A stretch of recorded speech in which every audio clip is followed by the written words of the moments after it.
Écoute bien l'histoire de cette famille. Avec seulement 2 enfants, tous ses enfants étaient des filles. Malheureusement. La plus jeune de ces filles, prénommée Lilith, était fascinée par ces pratiques interdites et se laissait peu à peu entraîner dans l'obscurité.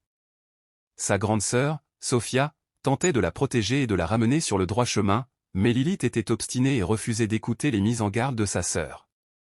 Un soir de pleine lune, lors d'un rituel particulièrement sinistre, Lilith franchit la ligne rouge en invoquant des forces démoniaques.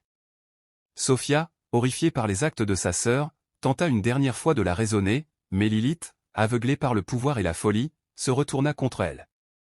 Dans un accès de rage et de folie, Lilith utilisa ses pouvoirs pour ensorceler sa grande sœur, la plongeant dans un état de terreur et de douleur inimaginable. Sophia lutta de toutes ses forces, mais les forces maléfiques étaient trop puissantes.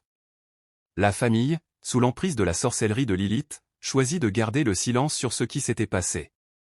Mais la nuit suivante, des hurlements déchirants résonnèrent dans la maison, hantant les membres de la famille coupable. Le fantôme de Sophia hantait désormais la demeure, cherchant vengeance pour le mal qui lui avait été infligé. La famille fut tourmentée par des phénomènes surnaturels et des visions cauchemardesques. Ils réalisèrent trop tard que leur pacte avec les forces obscures les condamnait à une existence maudite. Oubliant que le pouvoir de la sorcellerie peut avoir des conséquences dévastatrices et que le mal ne reste jamais impuni. Le prix à payer pour jouer avec les forces occultes est souvent bien plus élevé que ce que l'on pourrait imaginer.